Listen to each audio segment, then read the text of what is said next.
Hello friends, welcome back to my channel Adya creation. তো আমরা তিনজনে বেরিয়ে পড়েছি কলকাতার উদ্দেশ্যে। কেন জানো? জানতে হলে পুরো ভিডিওটা দেখতে হবে। তো সকালবেলা উঠে ঘরের সমস্ত কাজ কমপ্লিট করে, শ্বশুর শাশুড়ি মা ছিলেন না, তো তিনজনে মিলে বেরিয়ে পড়লাম, কারণ তাড়াতাড়ি বাস ধরতে হবে আর আমরা যাচ্ছি কলকাতা। তো আমি আর তিনির বাবা সবাই বাসা মোটামুটি সিট পেয়ে গেছিলাম, তবে বাজকুলের কাছে এসে তিনজনে একটা সিট পেয়েছি, না হলে সবাই আলাদা আলাদা জায়গায় বসেছিলাম। তো এই যে দেখতে পাচ্ছ, প্রায় চলে এসেছি কোলাঘাটের কাছাকাছি। তো এটা সেকেন্ড ব্রিজ দিয়ে যাচ্ছি। তো আমরা যাচ্ছি অপূর্ব ঘোষের কাছে। তো ডক্টর অপূর্ব ঘোষের কাছে অ্যাপয়েন্টমেন্ট নেওয়া ছিল। তিনির একটু কাশির সমস্যার জন্য ওকে দেখাতে যাচ্ছি। তো একদিনের মধ্যেই আমরা কলকাতা গেছি, ডাক্তার দেখেছি, আবার বাড়ি ফিরেছি।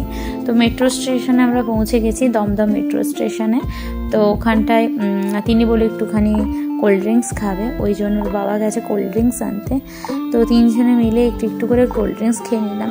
তো এখানে কোল্ড ড্রিঙ্কস ওইটুকুনি গ্লাসের কোল্ড ড্রিঙ্কস 30 টাকা নিল। অবশ্য স্টেশনে বলেই হয়তো এতটা বেশি নিয়েছে, যাই হোক। তো তিনজনে খেয়ে নিলাম। খাওয়ার পর মেট্রো ধরে সোজা ডাক্তারবাবুর কাছে। তো ডাক্তার দেখালাম, ডাক্তারবাবু সব কিছুই ভালো আছে বললেন, কোনো অসুবিধে নেই।